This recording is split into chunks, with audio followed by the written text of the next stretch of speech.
show where we just sit around on the couch, hanging out, talking movies, talking books, talk what we've been into lately. No hot takes, no big debates, just hanging out.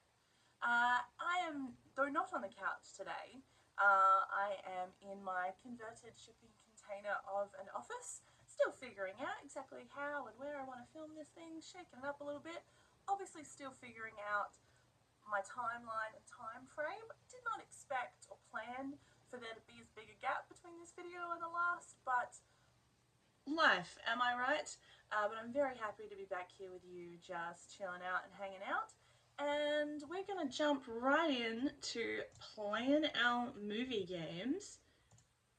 So we are going to start with the box office game.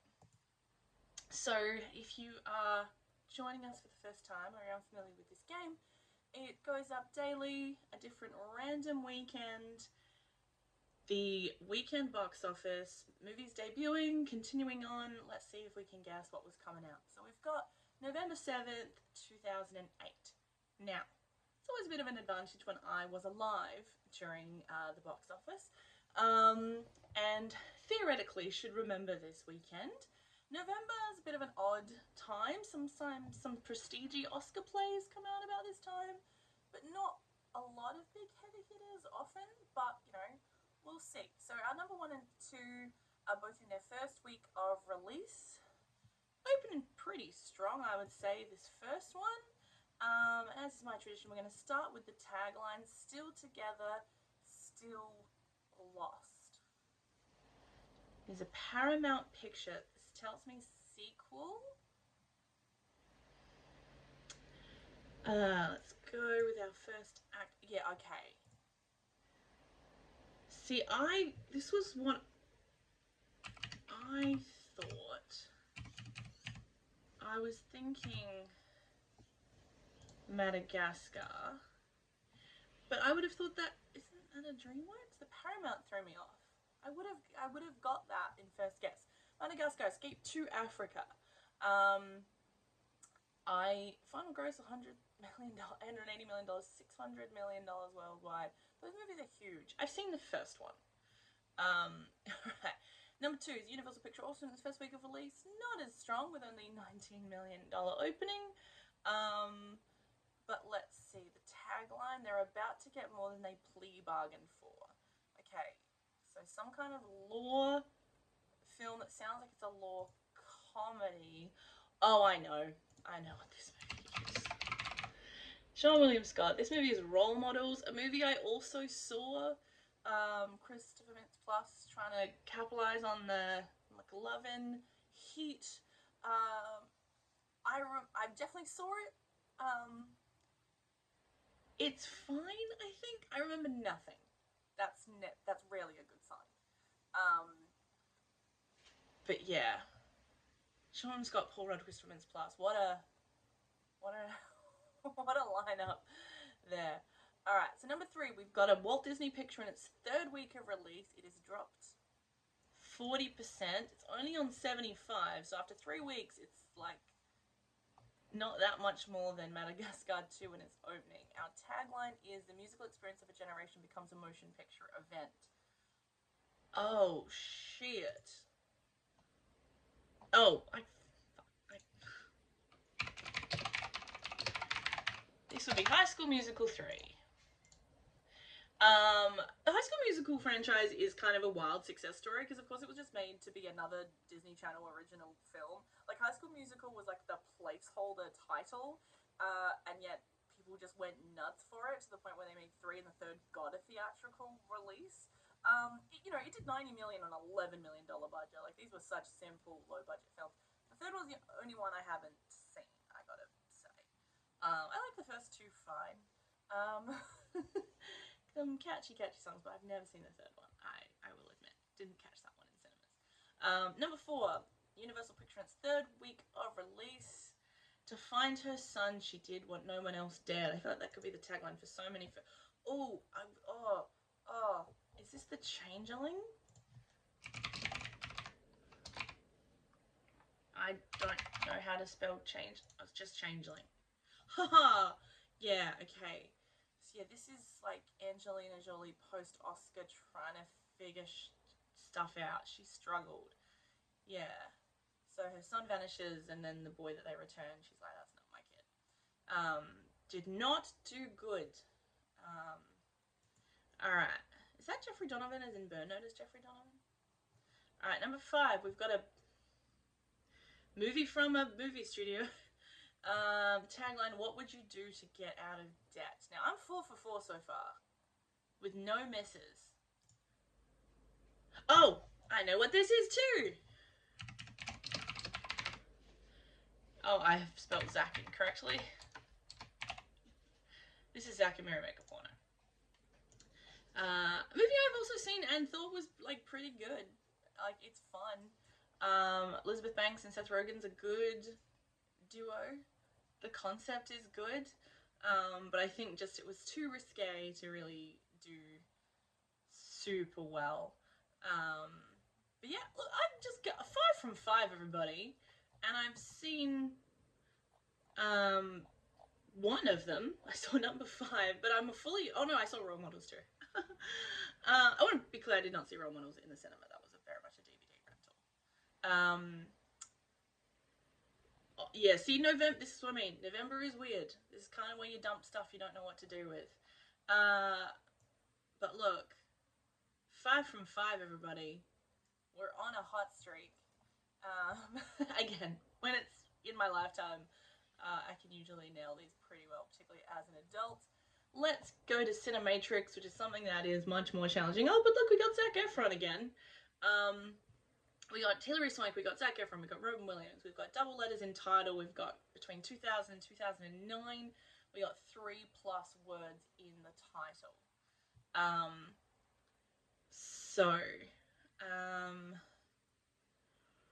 Let's think. Now, I will say the one I'm going to struggle with here is Hilary Swank.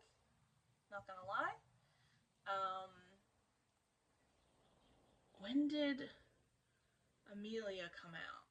I feel like that was pre-2009. Am I really just going to go with something I'm not sure about for my first guess? Absolutely. Hell yeah. All right.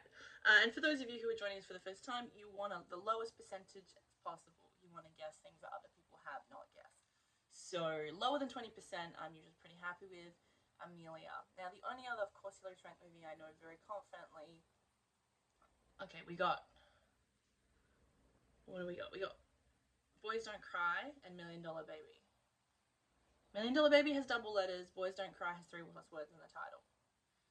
Those ones are like, those are her Oscars. Like, people are gonna have those, but something is better than nothing.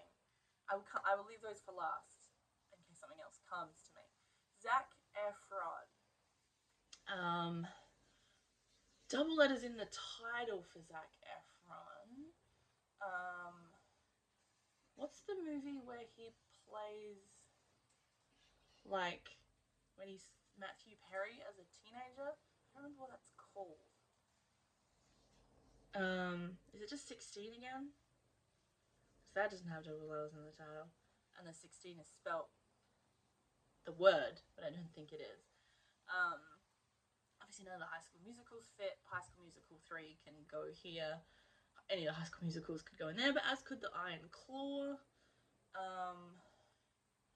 What was the Jeffrey Dahmer movie he was in? It had a really long title.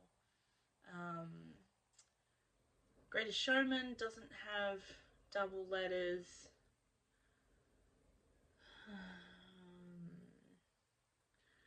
Okay. Robin Williams, the first double letter that comes to mind is Aladdin. You know what I'm going to go with, though? In the same vein, but I feel like less people will remember it, is Fern Gully. 3%. Thank you very much. People forget he was in that.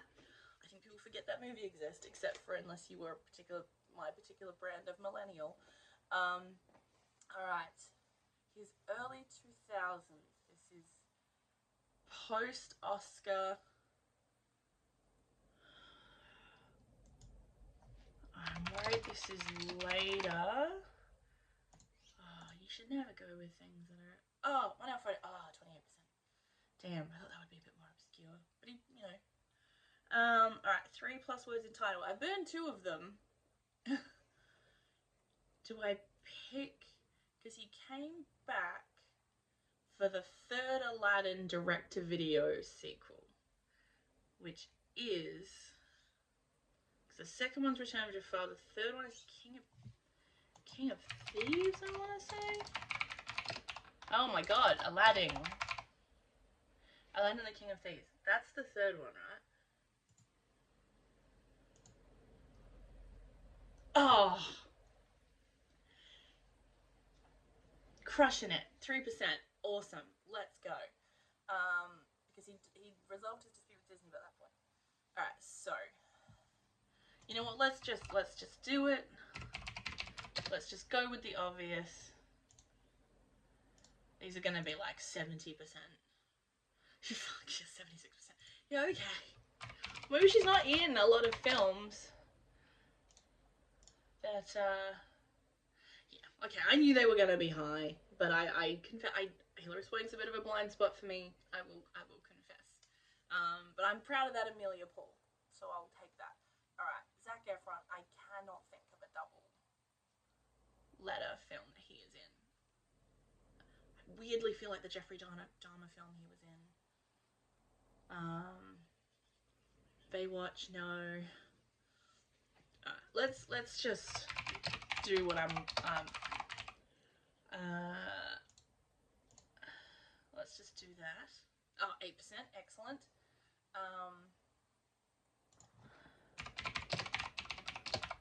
I'm going to do this. This might be high. 11%, no, that's alright. Okay, so we need a Zac Efron film with double letters in the title. I really wish 16 again was spelt with words, because that would help me.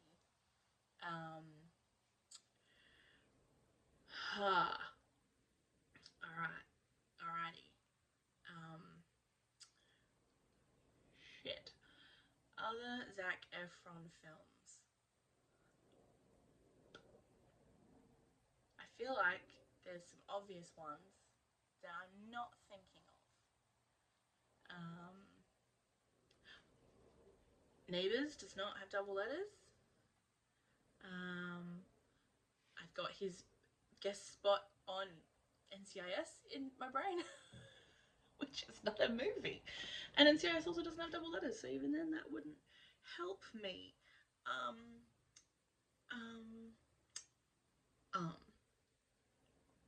I've just realised High School Musical has double letters. This is what I've just realised as I stared at these posters. So I could just go the first one knowing that will be a high percentage. I've got that option there. I can finish this game. I want to come up with something cleverer than that, but I just don't know if we're going to. So, and we got other things to chat about. So it's gonna be like 90%. Oh, you didn't even tell me. Well, let me see with the other common one. Yeah, okay. Iron Claw did 3+ words in the title. Okay. So I got a few of the most common ones.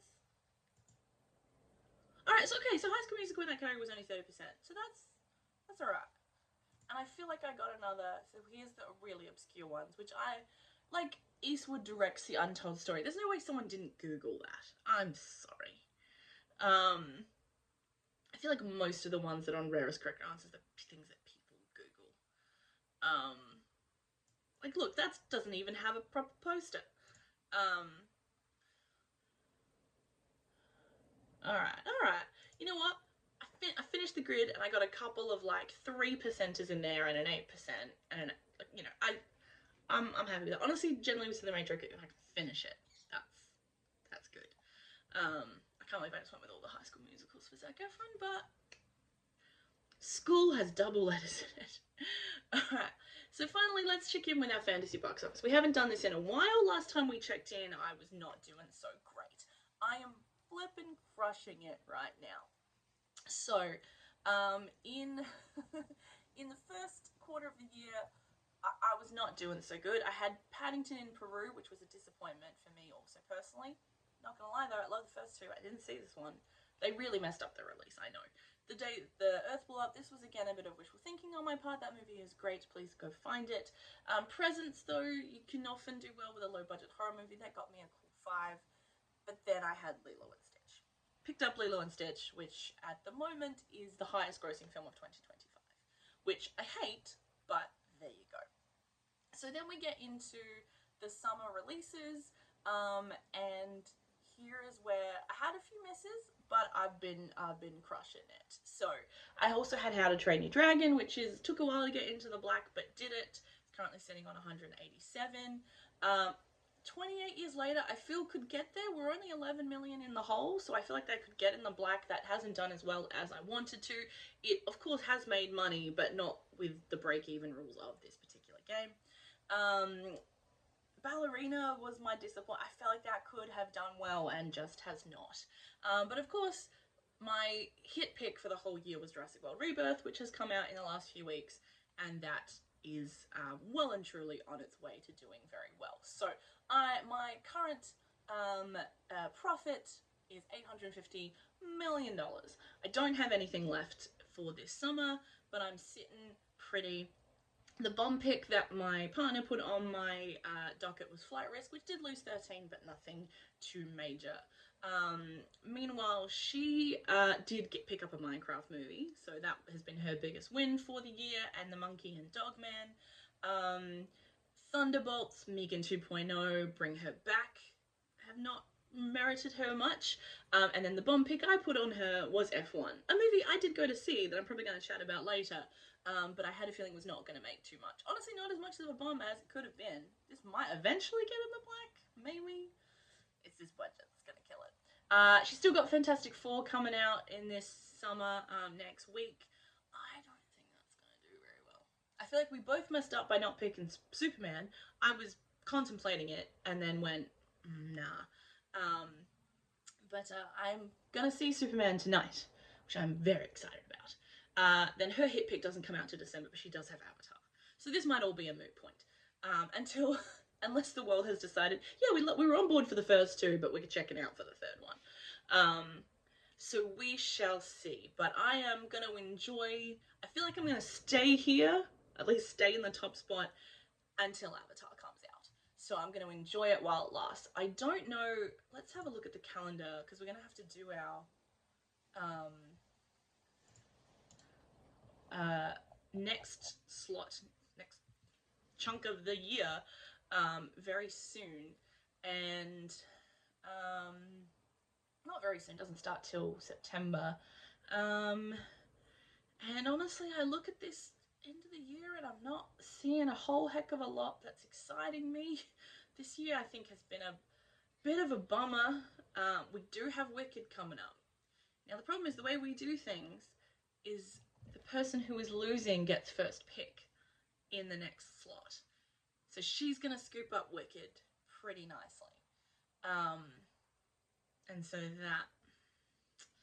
Anyway, we shall see where that takes us, but I'm in a good position at the moment. I think I will eventually lose my top spot by the end of the year, but we'll see. We have had a bit of a debate about when the year finishes, because Avatar does come out in the final week of the year, so whether or not, how much of our budget, how much of our profit are we counting?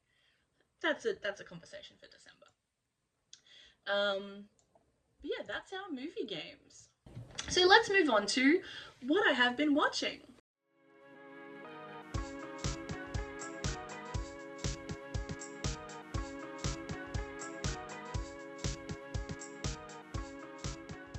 Alright, so television-wise, we are currently watching through Archer.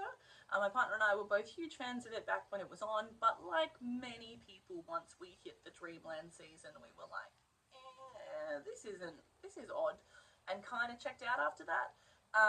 But now kind of knowing the show is finished and knowing where it's going, and know we will eventually get back to him floating dead in the pool, is good, and so we are ripping through that.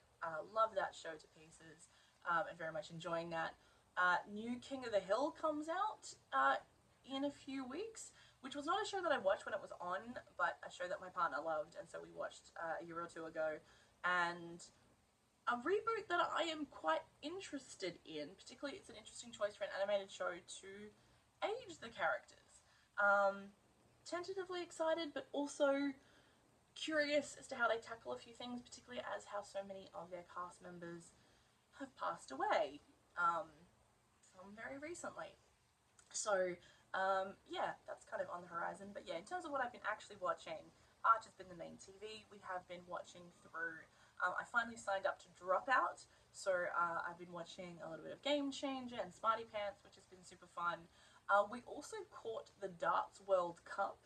Um, just because it was on, and sure enough. And if you've never watched a big live darts competition, it is the most bizarre thing because darts is so simple and so like small in what you're doing, and yet they have created this culture where people are screaming and yelling and in costumes and drinking, and the fanfare surrounding it is so incongruous with the actual sport itself. It is amazing. So we watched the Darts World Cup, which was really fascinating, but also one of those things that you watch and, accurate or not, you think like, if I trained really hard, I reckon I could get here. If I suddenly decided I'm going to get to the Darts World Cup, I reckon I could do it, unlike other sports. But one of my favourite moments of that was like commentating darts is an interesting thing that you have to be able to do, and I had this wonderful exchange with this game that was really close, and one of the commentators said, well, you know, something's got to give, right? And the other commentator went, does it? And the other one went, I don't know. And that's one of my favourite maybe exchanges I've ever heard in commentary, ever. In terms of other things that I have been watching in terms of films, I did study and watch Little Women, Greta Gerwig's Little Women, with one of my English classes last semester. It was one of those things where they had to watch it, and I thought, I'll sit in the back and I will work. And of course, I couldn't tear my eyes away from the screen, and I was just watching it going, this really is one of my favourite films of all time. It is a masterpiece. I love that movie so very much. I've also been to a little bit of live theatre and seen some live shows the last few months, which I feel very, very lucky to have done. And so one of the things that I saw was Beauty and the Beast, a show that I feel like I've waited 30 years to see. That is my favourite Disney film. It is one of my favourite films of all time. And the original stage production never came to my city, never came to Adelaide, only went to Melbourne and Sydney. Infamously, Hugh Jackman's debut on stage. That would have been a wonderful production to see, but I was 6. There was no way we were getting to Melbourne. But this new version finally came to Adelaide. My mum and I went, and it was super fun. It really did just remind me what a masterpiece the film is. Like, there is no wasted minute. Every single performance in that film is perfect, particularly Paige O'Hara. Like, I would not nominate her for an Oscar that year. Her performance as Belle is so understatedly brilliant. So it really did just make me appreciate the film. There were lots of things about the stage production that I thought were really cool, particularly the production design. A lot of things in some of the direction and the performances I liked less, and honestly, everything they add for the stage production is not bad, but it's not necessary. And it is just padding it out to make it a full-length musical. I don't think anything, with the exception of possibly If I Can't Love Her, which I do think is a nice song, but I don't think the film needs it. And it did really just make me appreciate the film, and particularly the incredible work of Howard Ashman, who was the lyricist. And it made me finally watch the documentary Howard that is on Disney Plus. If you have not seen it and you are in any way interested in songwriting, film, musicals, Disney, anything like that, being a creative person, I highly recommend it. He was a brilliant, complicated, fascinating, wonderful man who we lost way too young, and the documentary is so carefully done. I think I would have loved to see all of the interviews are done kind of voiceover over B-roll and footage and images. I would have loved to have seen some of the, seen Alan Menken in like as a more of a talking head. Would be the only criticism I have about that film. But I did really, really like it, and it offered me great insight. And then I spent the rest of that day just watching, also just behind the scenes making of Beauty and the Beast, because I love that movie so very much. So I highly recommend the film Howard. Which track am I going to go down now? I'll talk about the other live theatre that I have seen. I got to see Demi Adejuyibe a few weeks ago. He came to Adelaide for the Cabaret Festival. I had been hoping he was going to bring his show. Demi Adejuyibe is going to do one backflip. I've kind of been hoping he was going to bring it to our Fringe Festival because he has taken it to Edinburgh, and then just kind of, resign myself to, I'm going to get to see that show. And then, announced he was touring and bringing it to Adelaide to our Cabfest for 2 nights only. I had to go at 9 p.m. on a Thursday because I couldn't make the Friday at 6 p.m. One of the best things I've ever seen live. He is just brilliant. Again, if you're unfamiliar with Demi, he's been a writer on shows like The Good Place. He was huge on Vine. He's done music parodies. He's regularly on Dropout shows. And he's just an incredible, creative, wonderfully funny, intelligent, innovative creator. Like, the stuff that he was doing on the stage with technology and subverting expectations was just absolutely incredible. And I'm so happy I got to see him. And then even though it was very, very late when it finished, he did say he was going to come out in the foyer, and I went, you know what, how often does someone you admire so much come to my city? So I did hang around. I don't usually do this. And I met him. I told him that he is the reason that I went to see Stop Making Sense a few years ago in the cinema, having no real knowledge or understanding of the Talking Heads at all, and it's now one of my favourite experiences ever. And he got so excited and wanted to show me his Stop Making Sense tattoo, and then he was like, no, wait, you're probably from my Instagram, you've seen it. And I recommended he go to ACME, which is a film and television museum, when he was in Melbourne, and he was like, oh yeah, and he wrote it down, and then he went. I'm sure other people recommended it to him, but still, and I got to tell him how much I admire his work, and I got a photo with him. And so that was awesome. And then the other things that I've seen in the last few weeks is we did go to see F1, which was a very interesting film experience. I used a gift card, so I do feel good about not giving money to Brad Pitt, who, as talented as he is, not a good dude. And I've been fascinated by this because, like, my partner's a big F1 fan, and through him I've kind of gotten into it.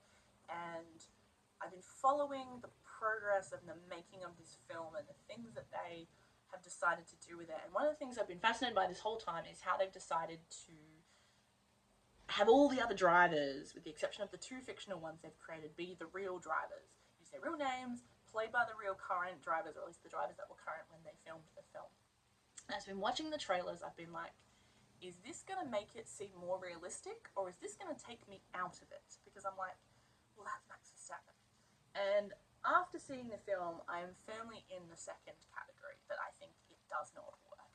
And one of the reasons why it doesn't work is because F1 is so much about, like, the kind of dynamics between all the drivers, not just in a team.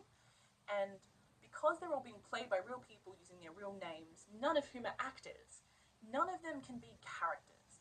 None of them can interact with Brad Pitt's character in any way. None of them can really have dialogue.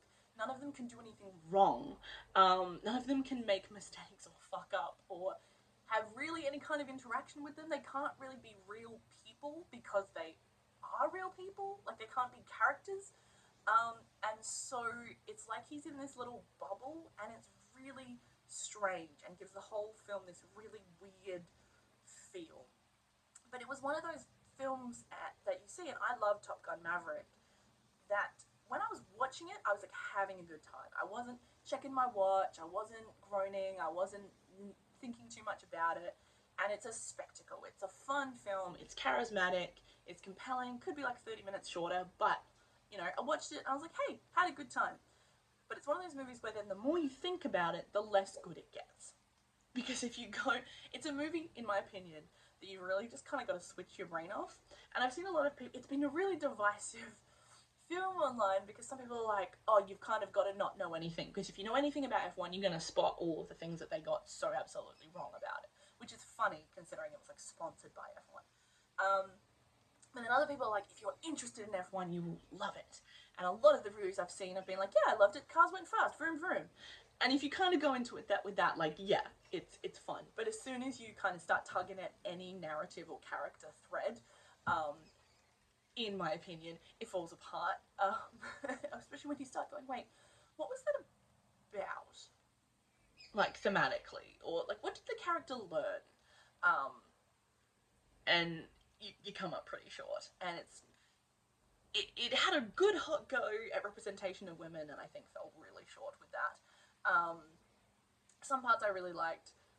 If people were already going to see it, I'd be like, yeah, go see it. I wouldn't recommend it to anyone. But some people have loved it. To me, I was like, I enjoyed it fine, and then I've just kind of gone, I don't think it was very good. But, you know, cars went fast, vroom vroom. The other thing that I have seen in the last few weeks, it's one of the greatest experiences of my life. I went to go see the Melbourne production of Hadestown, which is a musical based on the story of Orpheus and Eurydice, which is a Greek myth that I love. I love Greek mythology so much anyway. And one of my favourite plays of all time is a play called Orpheus by a production company called Wright and Granger. They come to the Fringe every year. I have seen it 5 times. I love it so very much, and I love musicals. And I had never listened to the soundtrack of Hadestown. I've not dug into anything about it, but I just knew I wanted to see it, and it was closing, and it was getting to the end of the semester, and I was feeling pretty stressed and pretty burnt out, pretty tired, and was just floated the idea, I can't afford to really go to Melbourne for a trip, but would it be crazy if I flew in the morning, went to the matinee, and got like they had really cheap tickets for the matinee in like obstructed view seats, went to the matinee, came back in the night? Would that be insane? And my partner and my mum were both like, do it. And so I did.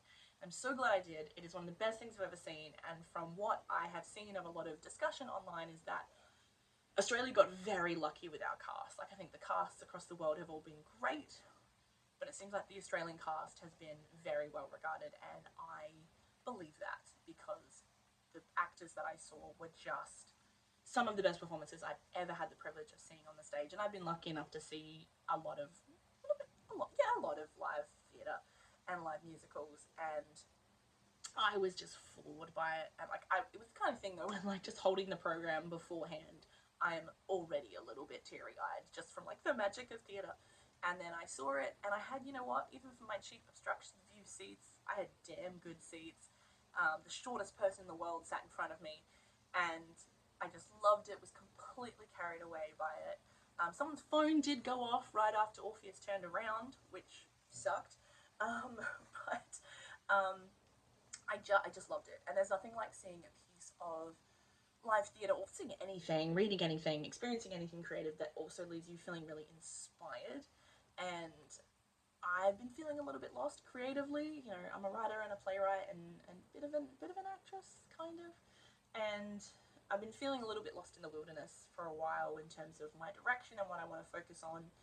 For the last 2 years, I've been all in on doing one-woman shows, or small shows for the Fringe, and I'm just having a little bit of a think about my direction as a performer, as a creator. And I left there feeling really inspired, and that's just a wonderful feeling to have. It's just to feel like anything is possible. So that was just wonderful. And the other thing that day did for me is break my reading drought. Like so many people who were big readers when they were younger, I have found it really hard to get back into any kind of reading habit for the past 5 to 10 years. We all know what devices are doing to our brains and our attention span, and a whole number of other things have made it feel really difficult to get back into a really strong reading habit. Like, I used to read 50 to 100 books a year, and then that has just dropped way off in the last 10 years. So I had borrowed a book kind of on a whim, because I've been borrowing board games from the library, and then I saw a copy of the book Booth, which is a book by an author that I love, Karen Joy Fowler, who has written the Jane Austen Book Club and Sweetheart Season, but also one of my favourite books of all time, We Are All Completely Beside Ourselves, which I just reread because I studied it with one of my English classes. And that book is extraordinary, and I highly recommend knowing nothing about it going into it, and just reading it and seeing the ride that it takes you on. But Booth is her latest book, and it is about the Booth family, who were very famous Shakespearean actors. The patriarch of the family and then his 3 sons were some of the most famous, well-regarded actors of the day in the 1800s in America. And then the youngest one killed Abraham Lincoln. And a lot of complaints or negative reviews of the book have kind of complained about the fact that it's not really about John Wilkes Booth and it's not really about the assassination. It's about all of the rest of his family, but that is the point of the book, that it's not about him. And she writes in her author's note, she actually felt really conflicted about writing the book because she didn't want to give Wilkes Booth any more attention because that's all he ever wanted was attention.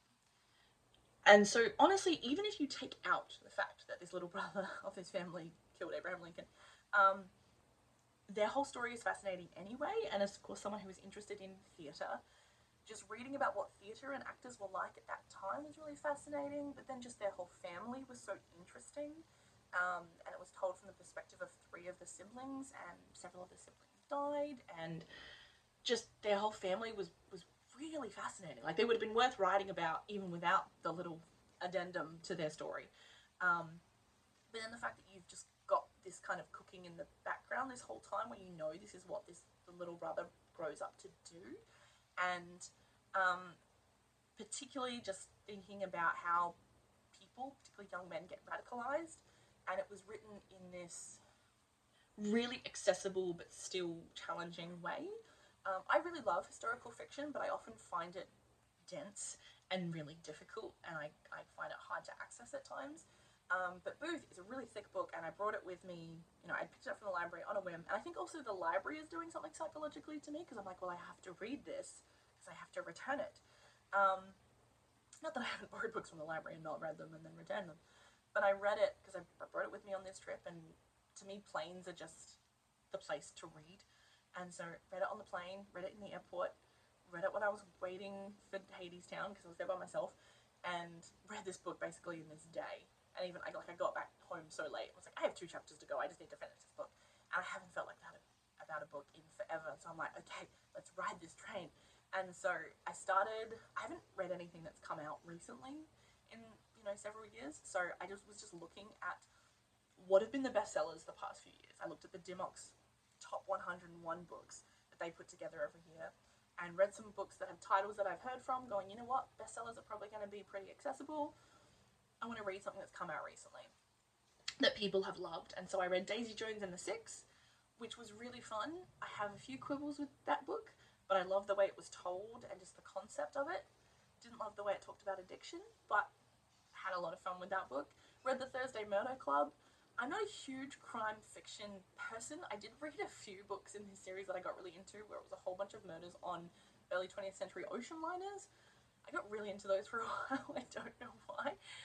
And the only other crime fiction I really read is the ghost-written fictional books written by Richard Castle, because I did like the show Castle, where he is a crime fiction writer, and then they put out some of his books. I read the first 2 of those. And I quite enjoyed them. But I read The Thursday Murder Club because I knew it had smashed all these records and doing really well. And then I read it, and it was fun. There was a few things in the book that I was like, wait, what? That I didn't love, but in terms of the characters and the way it was written was fun and easy to read, and all the rest of it. And then I went, but why did this do so well? And then I realized who it was written by. It was written by Richard Osman, who is, massive celebrity in the UK. And I went, oh, okay, he had a bit of a leg up. But I'm interested in reading the others in the series, honestly, and the Netflix film that is coming out soon has kind of nailed it with the cast. So I've been into that. And then I just finished reading Burial Rites, which is a brilliant book. I literally finished this at past midnight last night. Again, I have not stayed up late to read a book in so long. I've done it a few times the past few weeks. It's been wonderful. Have I mentioned I've been on holidays as well? But I just finished reading Burial Rites, which is written by an Adelaide author. She went to my university. She's only 3 years older than me. And it's a bit of a notorious book because it had so much buzz even before it was published, and got quite a lucrative publishing deal, to the point where I was going to a lot of writers' events at the time and had to have a lot of publishers and agents tell us, this is not normal, don't expect what Hannah Kent got. But I didn't actually know anything about it. I know it's it's on a lot of literary lists and suggested to study with classes. And then I found out it was about this woman named Agnes Magnus' daughter. I'm not pronouncing that correctly. Who was the last woman executed in Iceland in the 1800s. And I am kind of morbidly fascinated by the death penalty because I'm such an opponent to it. And when it is used and when women were sentenced to death, and when it was abolished in different places, and Iceland was one of the first places to abolish it. And this was this notorious last case of this last woman who was executed, and she was sent to, while she was waiting, she was just sent to stay with this family because they didn't want to house her in a prison. And I was floored by it. It was never too gratuitous, even when it was talking about horrible things to me. It felt very accessible, even with all the Icelandic names, and every second character was called John. And I was just really floored by it. So I don't know if I would ever teach it with a class, but I would definitely recommend it to specific students. And yeah, so those are the things that I've been consuming lately that I've been really enjoying, and I'm hoping that I keep riding this reading wave, because I feel like I'm on tentative ground with it. But like I said, I've not been able to sustain reading in this way for many years, and I feel like part of my brain has unlocked, and again has been really inspiring for my own writing, which is the best. And so on that note, that takes us to a physical media haul.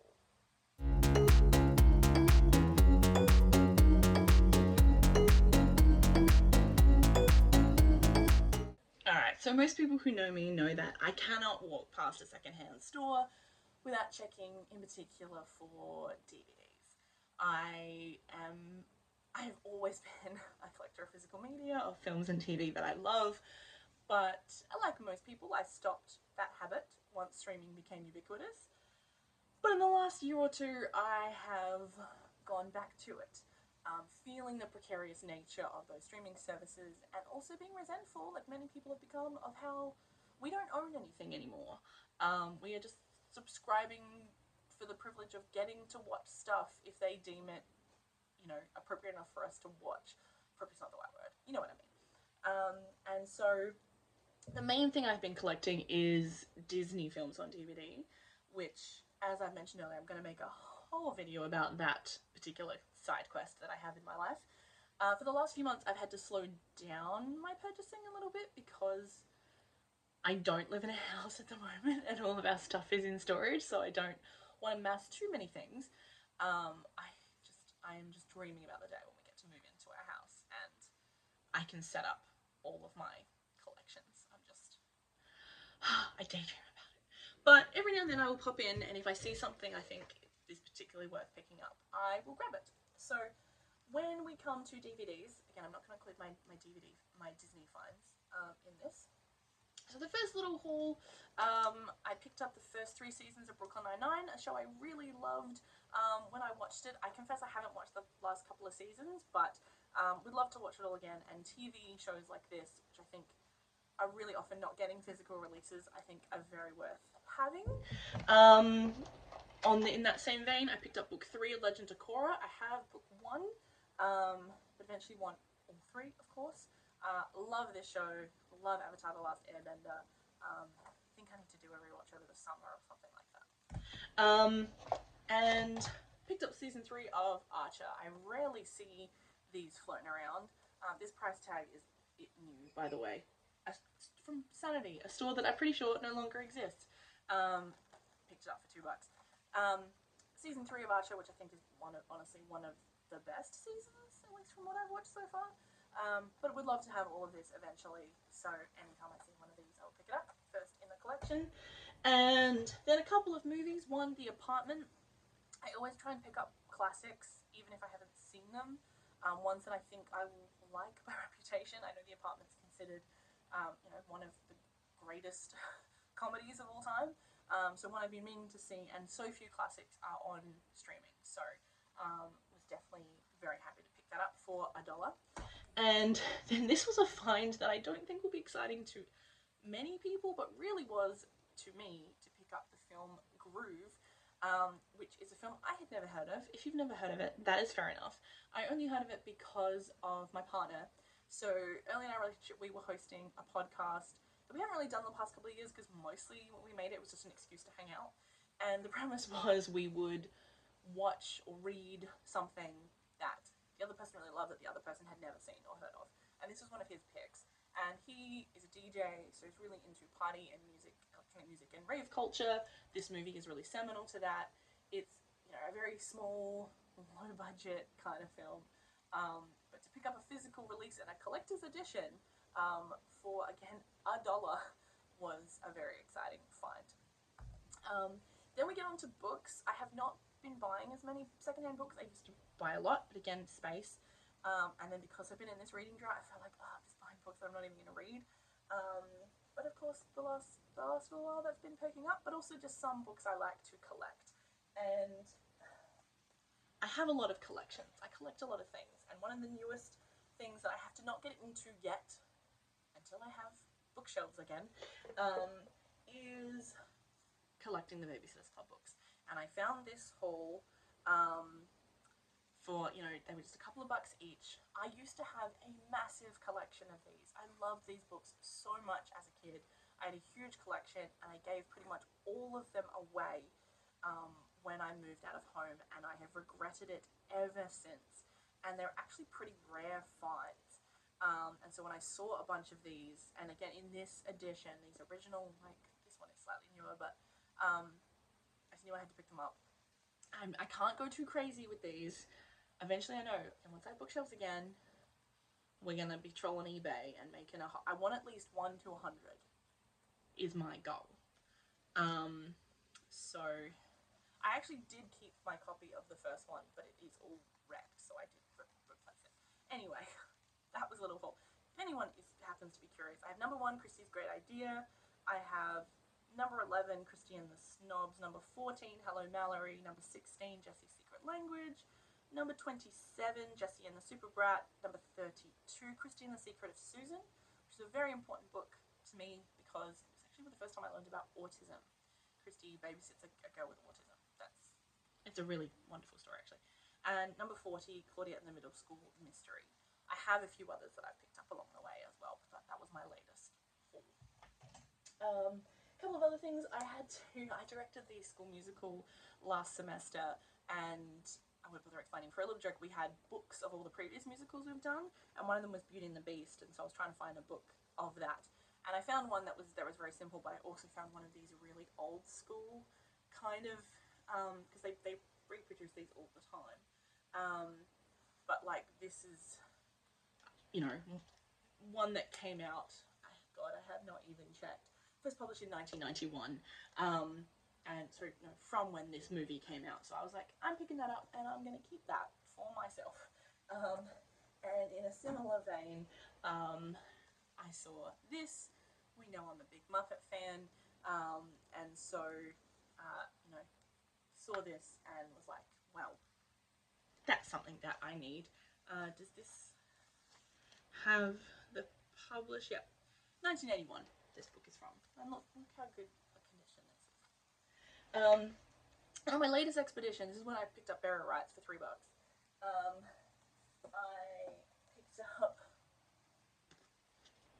I was talking about these before. So as I was thinking about, like, I haven't really read much crime fiction. I've only really read Richard Castle's books. This is the third one, and I've always said that if I found physical copies of them, I read them in ebook form. If I ever actually found one in person, I would want it for my shelves, and so I found this. So of course I was like, well, like the author bio is like of the fake author. I actually think the ghostwriters did a really good job with these. I just had to pick that up. And then I also picked up these books. You might recognize these covers. So the book Before the Coffee Gets Cold is one I have on hold at the library. I'm waiting for it because I know that's been a big bestseller the past few years. And these are other books by the same author. They were very cheap, and so I don't even know if I like this author yet. But I thought once I read Before the Coffee Gets Cold, if I like that, then I'm gonna want these. So I thought I might as well pick them up. This is my thinking, right? If not, here's where I get in trouble. Because I'm an English teacher, I have books in my classrooms. They can always go in my classroom libraries, right? But I haven't read anything by this author yet, but I have read a few books by Japanese authors the last couple of years, and they have been some of the books that I have really read and really loved. So I'm confident that I will like Before the Coffee Gets Cold. And also these covers are they're just pretty. You know, sometimes you buy books because they're pretty. And finally, my latest little pickup is just one more thing, the Peter Falk autobiography. I've just started watching Columbo not long ago, just like an episode or two every now and then. Not a show I ever watched because obviously it was mostly on before my time. But I know Peter Falk largely as the grandfather in The Princess Bride. But I know Columbo is talked of as you know, very highly. And this is the thing about me in crime fiction. I really like crime procedurals, like television crime shows. Castle, big fan of. NCIS, I mentioned that earlier. I know Zac Efron started it. I was a big fan of NCIS. I really like it. I think I don't have the patience. I need it done in 40 minutes, you know? Like, crime fiction novels take too long to tell me who did it. But anyway, I've really liked watching the Columbo, and I think Peter Falk is a very fascinating man. Has had a very interesting story, and so I was like, you know what, this is probably going to be a good read. I do like a good memoir, so pick that up for the collection. And I think that pretty much wraps it up. The other thing I will just talk about is what I'm looking forward to seeing next in terms of films. I remember I was looking at those lists of films coming up, and nothing was super exciting me. I'm really fascinated about what the Oscars are going to look like next year, because to me the only standout potential nominee, not a tech nominee, like if F1's going to get tech nominees, has been Sinners, which I haven't seen because not that I think I won't like it, I just think I'm not the target audience because I don't like violent films. But it looks amazing. Anyway, so what am I looking forward to seeing? So Superman, I've been low-key hyped about for a while. I have been, like many people, burned out on the whole superhero thing, and Marvel has tried to keep it going, I think, in vain a little bit. I think they needed to take a break, but anyway. But Superman looks like something special, and all of the early reports are that is exactly the case, and so I'm hoping to see that this evening. So I'm very excited about that. And then The Naked Gun comes out next month. I had not seen the original before, but my partner's a huge fan, and so he got me to watch it last year. And of course, you know, it's one of the funniest movies ever. And you know, you would think, oh, how do you, you know, reboot something like that? And every bit of marketing, every trailer I've seen, and just the fact that, you know, I loved Popstar, Never Stop, Never Stopping, makes me think like this is in very good hands and this could be very good. Like just the fact that Pamela Anderson is the girl and not a current young ingenue, I think speaks volumes. So that comes out next month. We will be seeing that in the cinema. Fantastic Four, I don't know about.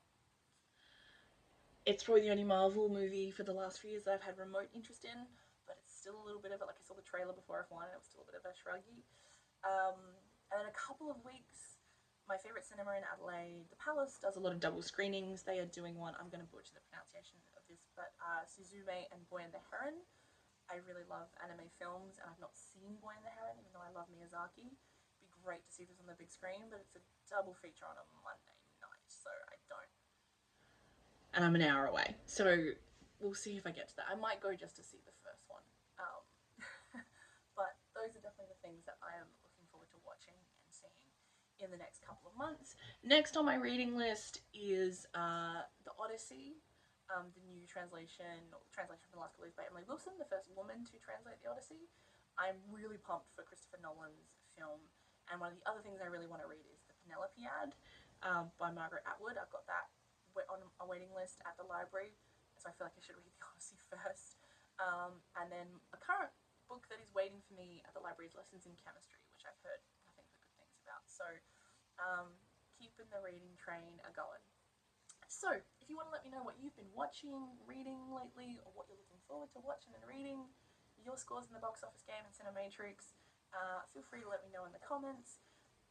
Next time, I reckon we're finally going to dive into, I will talk about my Disney DVD quest and show off what my collection is looking like at the moment, even though most of it is in storage. And some of my latest finds, I've had a few exciting spots, things that I thought I might never find. So I think that'll be my next video. It will not be as long between now and between this and the next one, I promise. Thank you so much for hanging out with me, chilling out, talk about stuff that we love. It's my favourite thing to do, and I appreciate your company. You'll see me again soon.